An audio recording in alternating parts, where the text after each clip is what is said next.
Hello viewers, I am Deepthi. Today I am going to solve the specimen question paper given by Council for the year 2023-24 for Physics ICSE Class 10.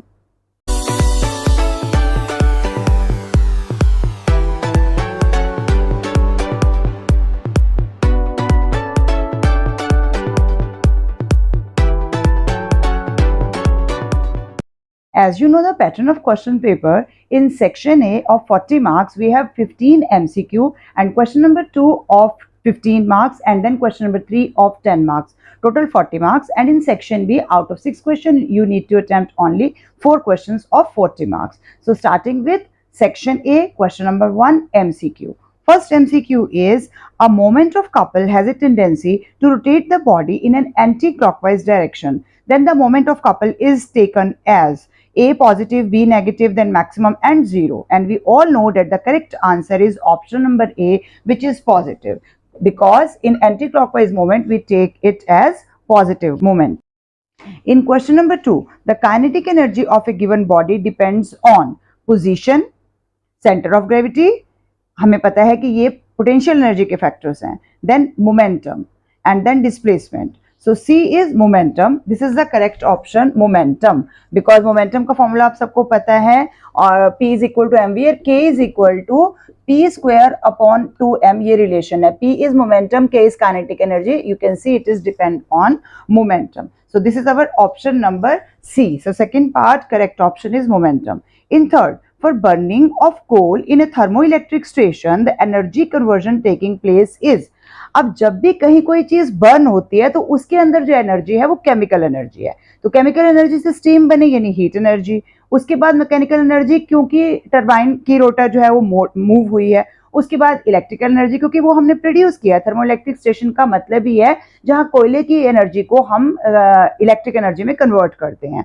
So chemical to heat to mechanical to electrical, this is our option number B and this is our correct option for part number 3.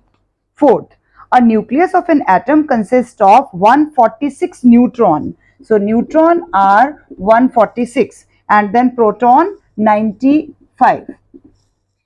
It decays after emitting an alpha particle. How many protons and neutrons are left in the nucleus after an alpha emission?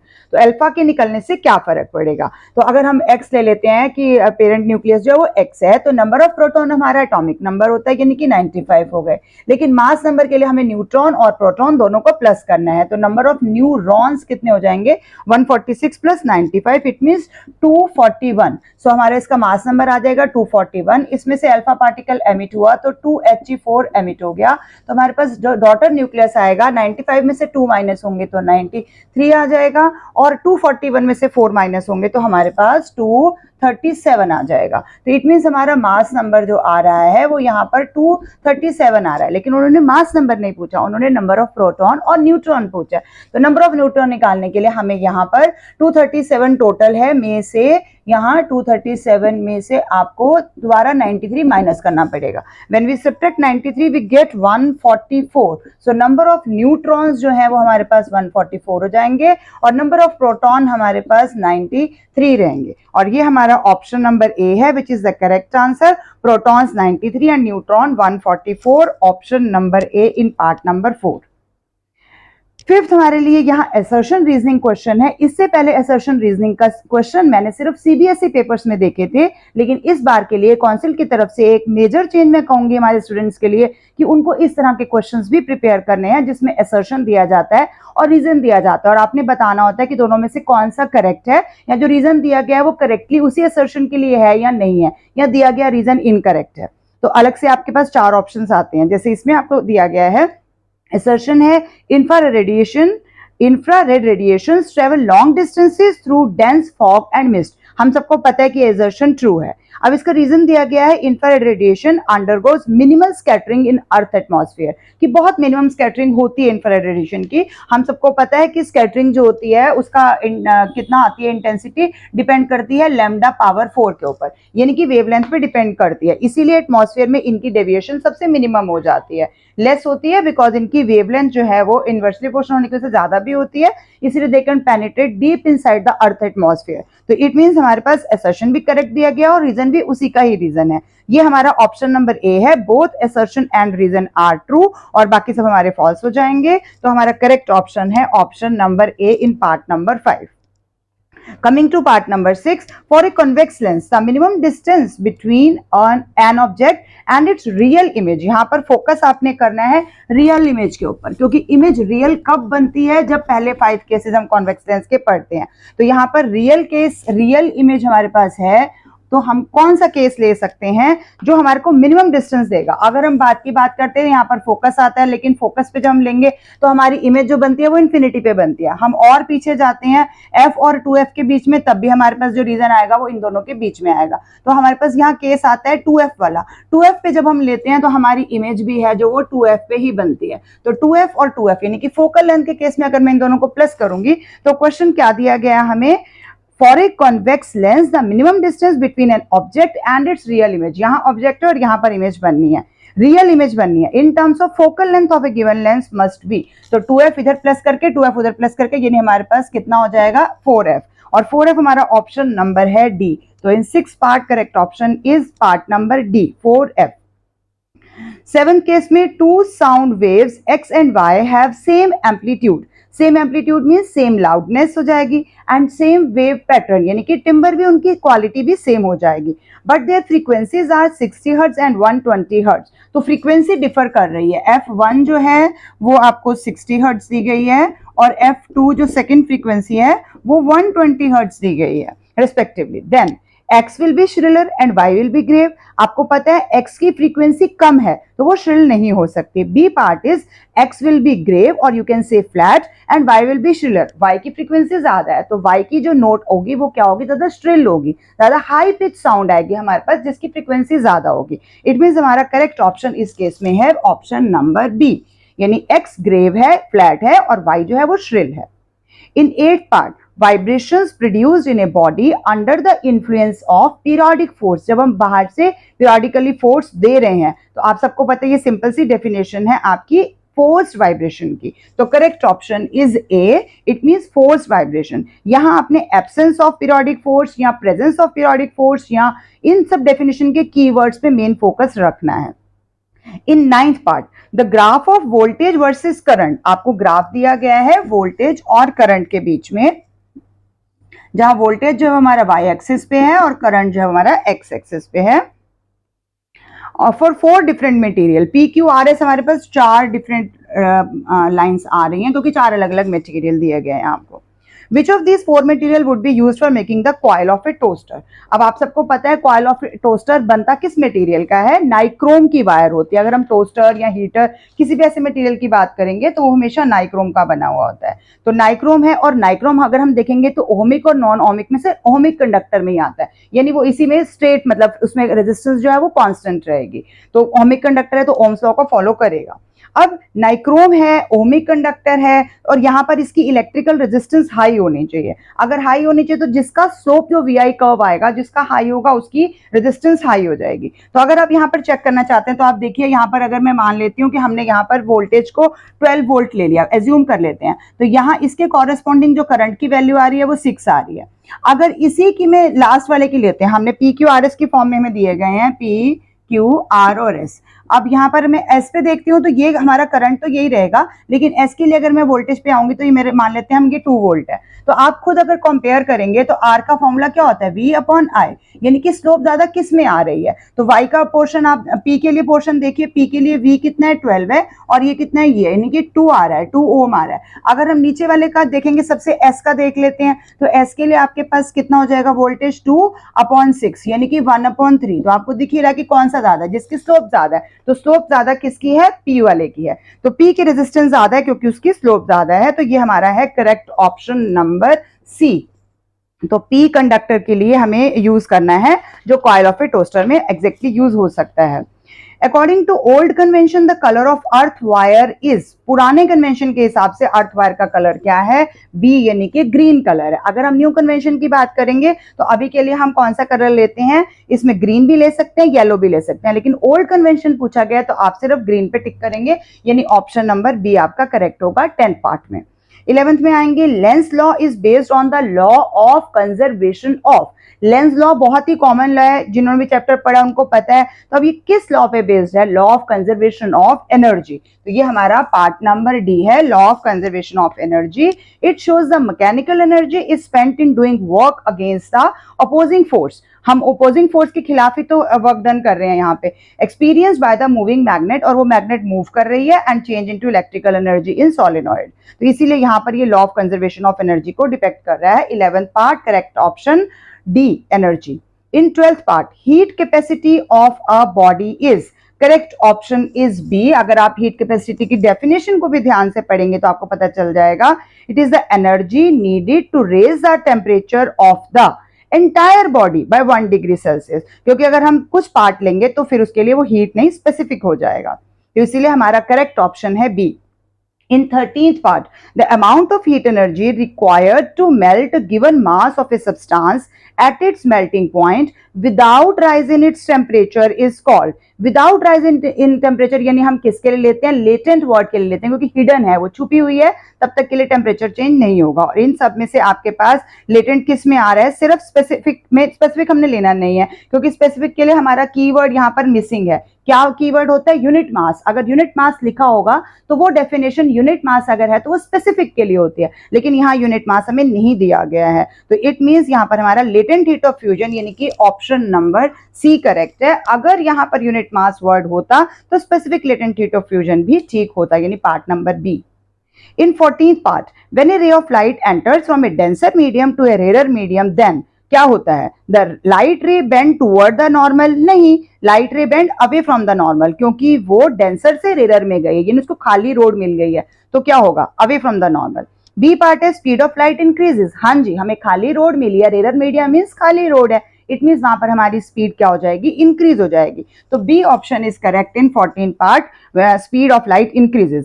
Angle of incidence is greater than the angle of refraction? नहीं, angle of incidence हमारे पास कम आएगा angle of refraction से। Its wavelet decreases, ये भी गलत हो जाएगा। तो 14th पार्ट में हमारा ऑप्शन नंबर बी करेक्ट है। इन 15th part, an endoscope uses optical fiber to transmit high resolution images of internal organs without loss of information. The phenomena of light that governs the functioning of the optical fiber is, ये आपने अपनी book में भी read किया हुआ है, refraction का है, रिफ्लेक्शन का है, स्कैटरिंग का है, या टोटल इंटरनल रिफ्लेक्शन का है। तो ये TIR का गिवन फिनोमेना है। तो option number D is correct in this case. TIR यानी टोटल इंटरनल रिफ्लेक्शन, जो कि हम अगर यूज करते हैं तो इसका प्रिंसिपल ही है वो, जहां भी ऑप्टिकल फाइबर यूज हो रही है। तो जहां उन्होंने एंडोस्कोप के लिए पर्टिकुलरली मेंशन किया है। As I have mentioned earlier, that Council have released a notice that there is a small increase in percentage of higher order and critical thinking question in the year 2024 ICSE as well as ISC examination. This percentage will progressively increase in the subsequent years ahead. ये Council के letter में दिया गया है। तो अगर हम इसको नोटिस में रखें तो इट मीन्स हम क्वेश्चंस की जितनी प्रैक्टिस करेंगे उतनी कम है। इट हर तरह के क्वेश्चंस को आपने करना है प्रैक्टिस। सिर्फ बुक करने से कुछ नहीं होगा, बुक के बाद आप एक्स्ट्रा बुक्स भी रेफर कीजिए, जहां से भी आपको उस टॉपिक से रिलेटेड क्वेश्चंस मिलते हैं तो आप जरूर कीजिए। Now coming to question number 2। Question number 2, name the principle on which a lever works. तो lever works on the principle of, क्या लिखेंगे हम? Principle of moments. और यहां पर आप प्रिंसिपल ऑफ मोमेंट्स को डिफाइन भी कर सकते हैं, according to which in the equilibrium position clockwise moment of the load about the fulcrum, जितना भी हम लेते हैं clockwise moment of load about fulcrum is equal to anti clockwise moment of effort about fulcrum. दोनों को हमने लेना तो फल्क्रम के हिसाब से ही है। तो यही हमारा प्रिंसिपल है जिस पर लीवर वर्क करता है। इस बार के लिए लीवर आपका ऐड हो गया है टॉपिक के अंदर, और लीवर के ऊपर मैंने ऑलरेडी आपके लिए वीडियो बनाई हुई है। लीवर के न्यूमेरिकल्स भी हैं, लीवर का पूरा पोर्शन मैंने अच्छे से कवर किया है, शॉर्ट्स भी हैं तीनों लीवर के टाइप के लिए अलग अलग एग्जाम्पल्स के साथ। तो please refer to that video also. Which radiations that are emitted during the decay of a nucleus having highest penetrating power? सबसे ज्यादा पेनिट्रेटिंग पावर किसकी होती है? गामा रेडिएशंस की। गामा रेडिएशंस की पावर आपको पता है, पेनिट्रेटिंग पावर सबसे ज्यादा होती है। Does the emission of the above mentioned radiation result in a change in the mass number? Mass number में कोई चेंज आएगा? No, there is no change in the mass number only the excited nucleus come to the ground state पे आ जाएगा, यानी energy कम हो जाएगी। Second part में हमारे पास आ रहा है इसमें न्यूमेरिकल, और न्यूमेरिकल में बहुत अच्छे से आपको क्वेश्चन पूछा गया है जिसमें सिर्फ लॉजिकल थिंकिंग की जरूरत है और कुछ भी नहीं है। 0 है एक तरफ, 50 है, 100 है। इस तरफ जो हमारा मटेरियल यूज हुआ है वो कॉपर है और इस तरफ जो हमारा मटेरियल यूज हुआ है वो स्टील है। क्वेश्चन में पूछा गया metre rod made of copper and steel as shown in the diagram, weights of copper and steel are, copper वाला साइड में हमारे पास जो वेट है वो है आपके पास 10 न्यूटन, एंड इस साइड में स्टील वाले साइड में जो है वो है 8 newton respectively. On which part does the gravity centre of gravity lie, 0 to 50 वाले में होगी या 50 to 100 वाले में होगी। तो आपको क्या पता है कि ग्रेविटी कहाँ लाई करती है, जहां पर मास ज्यादा होता है। तो इट मीन्स हमारा मास किस तरफ ज्यादा है, मैसिव साइड हमारी कौन सी आ जाएगी, क्योंकि इधर 10 न्यूटन है, तो अगर मैं 50 से भी कंसिडर करूंगी तो इसी तरफ आएगा हमारा। तो 0 to 50 सेंटीमीटर में हमारा जो सेंटर ऑफ ग्रेविटी लाई करेगा, because it always lie on the more massive side, जिस तरफ मास ज्यादा है, वेट ज्यादा है, न्यूटन ज्यादा है, तो 10 न्यूटन है, इसीलिए ये वाला साइड हमारा हैवी हो जाएगा। Now justify your answer. Justification के लिए एक तो पॉइंट है कि आप सेंटर ऑफ ग्रेविटी का फैक्टर लिख सकते हो कि वो मास पे डिपेंड करता है। दूसरा, इसको आप लॉजिकली थोड़ा सा शो भी कर सकते हो। जैसे मैं इसको शो करना चाहूंगी कि अगर हम मान लेते हैं हमने इस तरफ का डिस्टेंस जो है वो x ले लिया, अगर कॉपर वाली साइड में x हो गया तो दूसरी वाली साइड में हमें 50 से कुछ नहीं लेना, दूसरी वाली साइड में कितना हो जाएगा, 100 माइनस x हो जाएगा। तो अगर हम इसको न्यूमेरिकली शो करना चाहते हैं तो हम क्या लिखेंगे, इधर का हमारा क्या हो जाता है, ये वाला मोमेंट जो हमारा आ जाएगा, क्या आ जाएगा, ये एंटी क्लॉकवाइज मोमेंट। तो एंटी क्लॉकवाइज मोमेंट अभी हमने लिखा ही था, एंटी क्लॉकवाइज मोमेंट हमारा एफर्ट का ले लो या कॉपर साइड का ले लेते हैं, कितना हो जाएगा, 10 है, और डिस्टेंस को हमने x ले लिया तो 10x हो गया। और इस तरफ हमारे पास कितना है, 8 है न्यूटन, यानी फोर्स है। F इंटू डी कितना हो जाएगा, इस साइड में हमारे पास 100 माइनस x हो जाएगा। अब 10x आ गया इस तरफ से, उस तरफ से 800 माइनस 8x आ गया। ट्रांसपोज करेंगे तो 18x इज इक्वल टू 800 आ जाएगा। x is equal to 800 upon 18। अगर हम इसको कट करेंगे तो हमारे पास आंसर आ रहा है 44.44 सेंटीमीटर। तो 44 सेंटीमीटर मीन्स 50 के वो लेफ्ट हैंड साइड में आएगा, यानी यहाँ कहीं पे लाई करेगा आपका सेंटर ऑफ ग्रेविटी। यानी आपका ये साइड जो है वो पहले सेंटर ऑफ ग्रेविटी इसी तरफ 0 to 50 वाले में ले रहा था, तो इसको हम इस तरह से भी शो कर सकते हैं। अदरवाइज आप सेंटर ऑफ ग्रेविटी का फैक्टर लिख के भी कर सकते हो, क्योंकि 2 मार्क्स के लिए टोटल है ये, तो 1 मार्क तो हमारा 0 to 50 लिखने पे आपको मिल जाएगा। और जस्टिफिकेशन के लिए मैं चाहूंगी कि आप ऐसे करें, बट अगर आप चाहें तो सिर्फ रीजन भी दे सकते हैं। हमारा थर्ड न्यूमेरिकल भी लीवर से रिलेटेड है। एग्जामिनर जिसने भी ये पेपर सेट किया उसको ये लगा कि लीवर एक नया टॉपिक है जो कि कुछ टाइम बाद ऐड हुआ है, तो हम लीवर के न्यूमेरिकल्स थोड़े ज्यादा कवर करने की कोशिश कर रहे हैं। और मेरे तो फेवरेट न्यूमेरिकल्स हैं, जैसा मैंने आपको बताया, आप मेरी वीडियो रेफर कर सकते हैं, उसमें मैंने हर तरह के न्यूमेरिकल्स कवर किए हैं। फिर भी अगर आपको कोई डाउट होगा तो आप कमेंट सेक्शन में पूछ भी सकते हैं। वेरी सिंपल न्यूमेरिकल ही दिया गया है, कुछ इतने लीवर के न्यूमेरिकल्स में बहुत ज्यादा मुश्किल कुछ होता ही नहीं है। फल्क्रम है यहाँ पर, इस तरफ सेंटर में आपके पास एफर्ट दिया गया है और इस तरफ आपके पास लोड मान लेते हैं, लोड की वैल्यू है 0.5 न्यूटन और इस तरफ का डिस्टेंस हमारे पास है 0.4 मीटर एंड एफर्ट का है 0.1 metre. This is the given diagram. Identify the type of lever. अब सेंटर में कौन है हमारे पास, फल्क्रम है, एफर्ट है या लोड है, एफर्ट है बीच में। अगर एफर्ट बीच में है तो ये कौन सा टाइप हो जाता है लीवर का, ये तो सबको पता ही है, this is class 3 lever, type 3 lever. Now B, calculate its mechanical advantage. तो मैकेनिकल एडवांटेज निकालने के लिए हमें सारे डिस्टेंसेस कैलकुलेट करने होंगे और डिस्टेंसेस सारे हम किससे कैलकुलेट करते हैं, हमेशा फल्क्रम से। तो एफर्ट का डिस्टेंस फल्क्रम से, यानी कि डिस्टेंस ऑफ एफर्ट आर्म, हम इसको ऐसे लिखेंगे DE। तो कितना डिस्टेंस गिवन है क्वेश्चन में, 0.1 मीटर। नाउ DL कितना हो जाएगा, लोड का डिस्टेंस फल्क्रम से कितना है, कितना डिस्टेंस आ रहा है, 0.1 भी है प्लस ये 0.4 भी है, यानी कि 0.5 मीटर जो डिस्टेंस है वो लोड का फल्क्रम से आ जाएगा। तो DE और DL हमारे पास दोनों आ गए। अब एक तो क्वेश्चन मेथड हमारे पास यही हो सकता है कि हम DE और DL को यूज कर लें। MA का यही फॉर्मूला होता है, MA is equal to DE upon DL।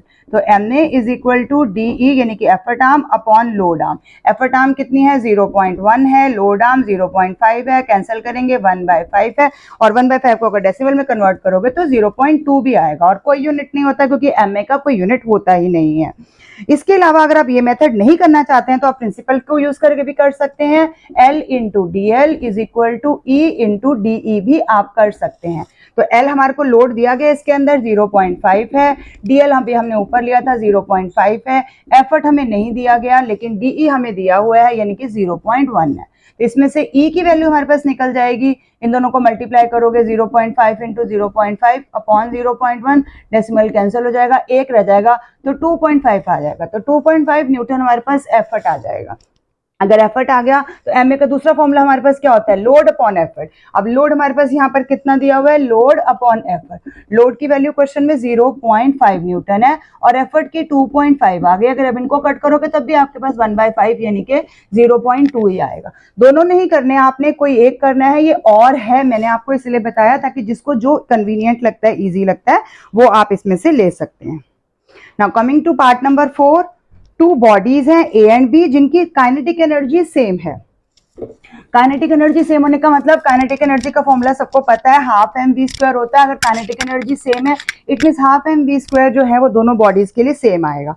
तो ए बॉडी है या बी बॉडी है, दोनों के लिए काइनेटिक एनर्जी हमारे पास सेम आ जाएगी। तो calculate their, compare their velocities if mass of A is 4 times the mass of B. क्योंकि काइनेटिक एनर्जी सेम है और हमने कंपैरिजन करना है, तो काइनेटिक एनर्जी सेम का मतलब हाफ एम वी स्क्वायर। तो एम ए ले लेते हैं हम ए बॉडी का मास और वी ए ले लेते हैं वेलोसिटी, और वेलोसिटी उन्होंने बोला दोनों की सेम है, वी ए और वी बी हमने निकालनी है। तो वी ए को हम ऐसे लिखा रहने देंगे, वी ए स्क्वायर हो गया। अब काइनेटिक एनर्जी सेम है, इट मींस हाफ एम इधर बी आ जाएगा, वी बी सेकेंड बॉडी की वेलोसिटी है उसका स्क्वायर कर देंगे। अब इन दोनों को अगर हम कंपेयर कर रहे हैं तो कितना हमने लेना क्या है, वी और वी बी, वेलोसिटी इन दोनों की लेनी है। तो ये तो इक्वल देने के लिए था कि हमें इन दोनों को इक्वल करना है। Now V A upon V B, इसका स्क्वायर और इसका स्क्वायर, वी अपनी जगह पे रहा, वी बी नीचे आया, इट मींस यहाँ पर क्या है, एम बी अपॉन 2 आ जाएगा। और इस तरफ से अगर हम लेंगे तो यहाँ पर ये नीचे आ जाएगा और यहाँ आया आपके पास नीचे आएगा एम ए अपॉन 2 यानी M B upon M A. अब एम बी यानी कि मास ऑफ बॉडी है कितना दिया हुआ हमें क्वेश्चन के अंदर, इसका 4 टाइम्स दिया हुआ है, तो इट मींस हमारे पास एम आ जाएगा और नीचे वाले में 4m आ जाएगा यानी 1/4 आ जाएगा। तो आपके पास V A upon V B यानी कि अंडर रूट लेंगे, इनका स्क्वायर रूट लेके हमारे पास कितना आंसर आ जाएगा, 1:2 यानी कि 1:2 उनकी वेलोसिटी का रेशियो आ जाएगा वी ए का वी बी के साथ। फिफ्थ पार्ट में क्वेश्चन है, draw a graph of potential energy versus height from the ground for a body thrown vertically upward. हमने बॉडी को ऊपर की तरफ थ्रो किया है, ये हमारा फोर्थ पार्ट था और अब हम फिफ्थ पार्ट कर रहे हैं जिसमें हमने ग्राफ ड्रॉ करना है।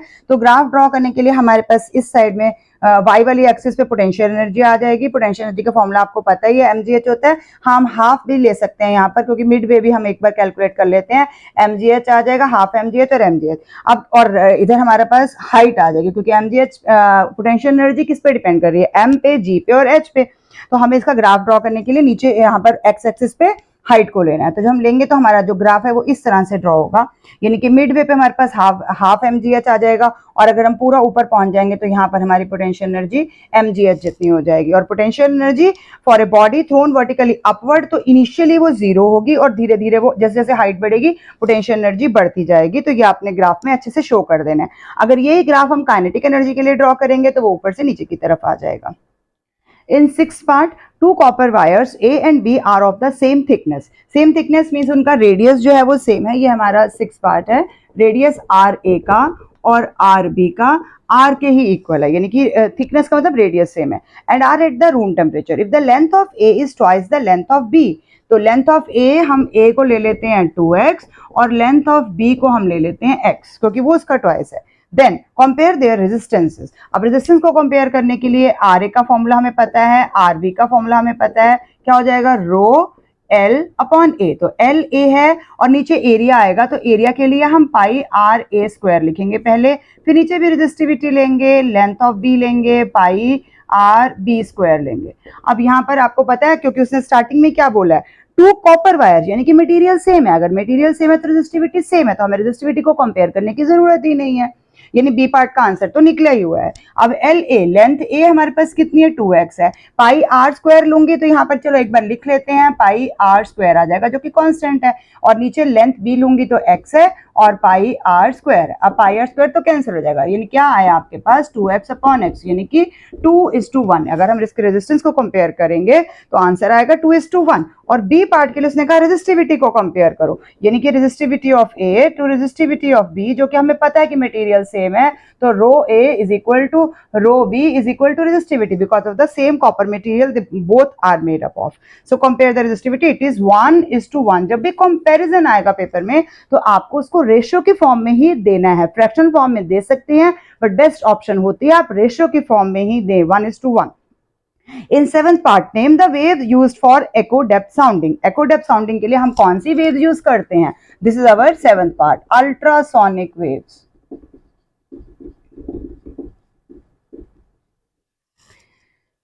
Now second, give one reason for their use in the above application. क्यों यूज करते हैं? Because they can travel undeviated through a long distance. ये पॉइंट आप लिख सकते हो, आपकी बुक में दिया भी हुआ है. They can travel through a long distance without any deviation. और second point, they can confine to a narrow beam. तो आप कोई भी दो में से एक पॉइंट, तीन में से एक पॉइंट आपको प्रॉपर देना है इसके अंदर बी पार्ट के लिए. एक एक मार्क के लिए बहुत अच्छे से पेपर की सेटिंग की गई है. आपको हर एक एक नंबर के लिए अलग से आंसर देना है. तो कोई आंसर गलत भी होता है तो एक मार्क कैंसिल होता है ना, आपका दूसरा मिल जाता है आपको. Now coming to question number 3.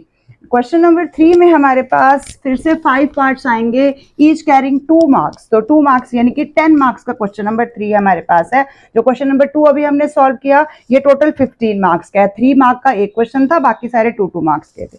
अब फिर थर्ड के फर्स्ट पार्ट में refer to the diagram given below. आपको क्वेश्चन पेपर डिस्क्रिप्शन बॉक्स में मिल जाएगा, वहां से क्वेश्चन पेपर निकाल सकते हैं.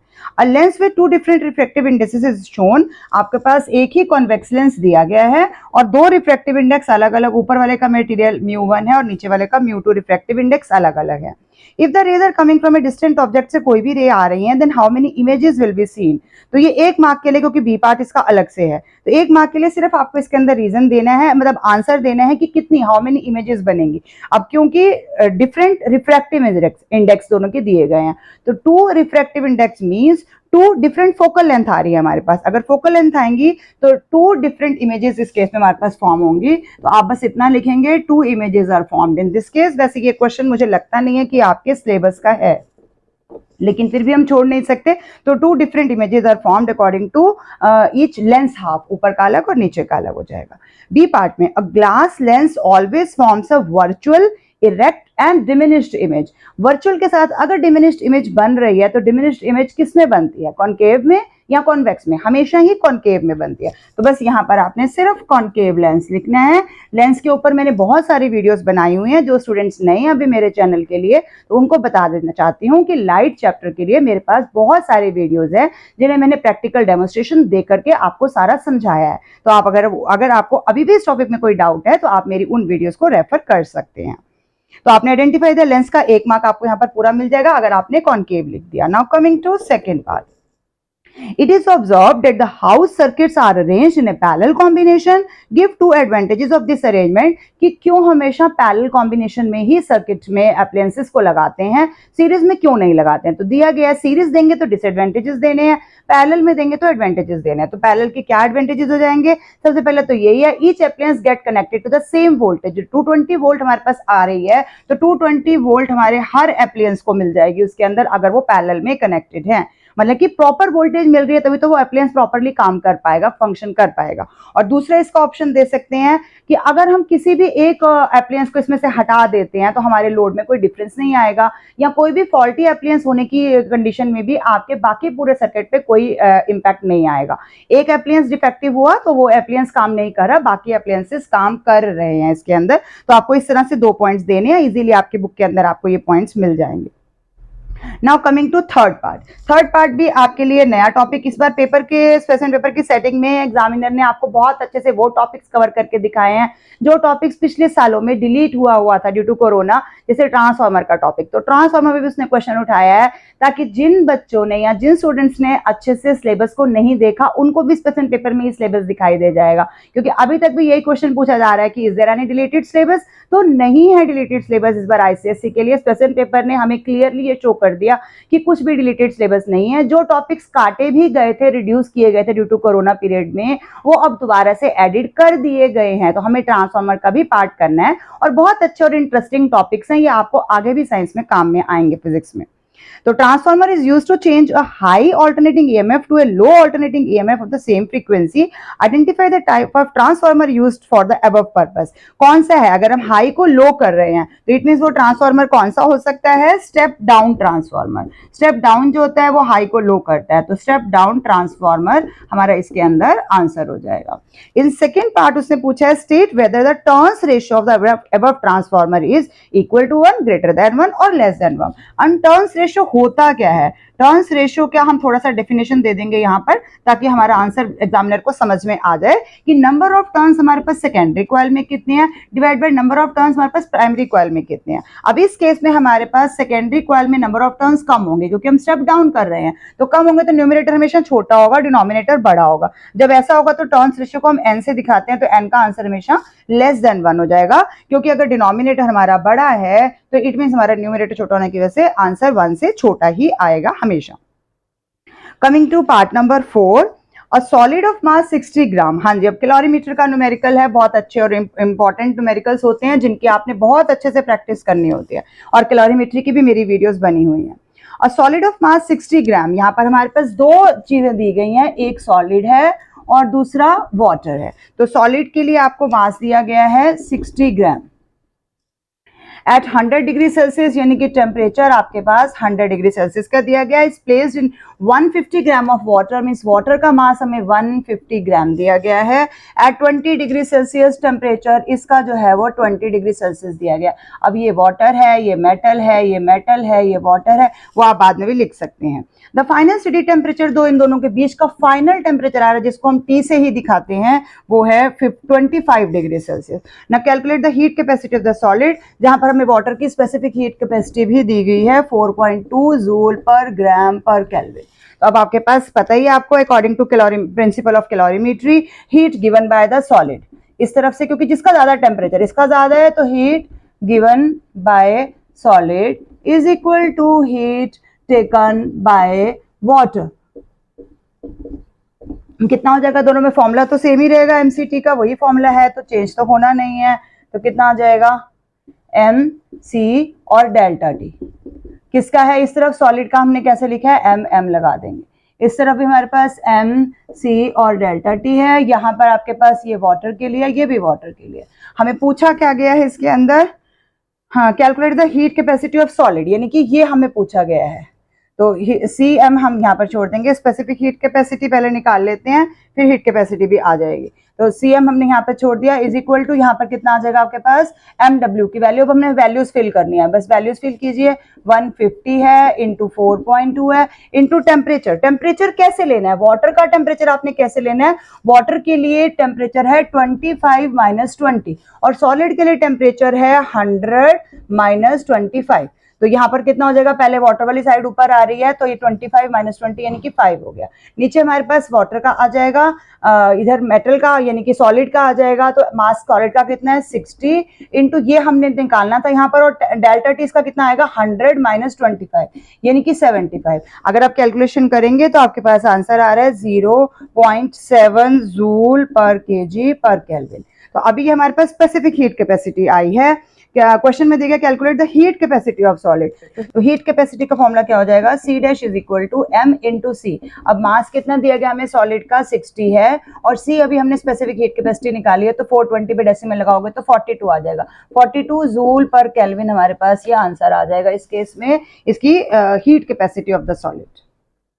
फिफ्थ पार्ट में, what is a nuclear waste. अब न्यूक्लियर वेस्ट आपके पास, आपने कौन से चैप्टर में देखना है? लास्ट चैप्टर में आपके पास न्यूक्लियर वेस्ट आएगा। वैसे तो सेकंड चैप्टर में भी थोड़ा सा दिया गया है। तो इसमें दो तरह की डेफिनेशंस आ सकती हैं। अगर आप बिल्कुल सिंपल डेफिनेशन देना चाहते हैं तो the radioactive material after its use is known as nuclear waste. जो भी रेडियोएक्टिव मटेरियल बचा है यूज करने के बाद, उसको तो हम यूज नहीं दोबारा करेंगे ना, तो वो न्यूक्लियर वेस्ट कहलाएगा। अगर एक और प्रॉपर डेफिनेशन देना चाहते हैं तो nuclear rods use in the nuclear power reactor are rejected when their activity decreases below a certain level. किसी लेवल के बाद जाकर उनकी एक्टिविटी कम हो गई है, and then they can be thrown, they then become a nuclear waste. ठीक है, now state one method to dispose it safely. हम क्या कर सकते हैं इसको डिस्पोज करने के लिए?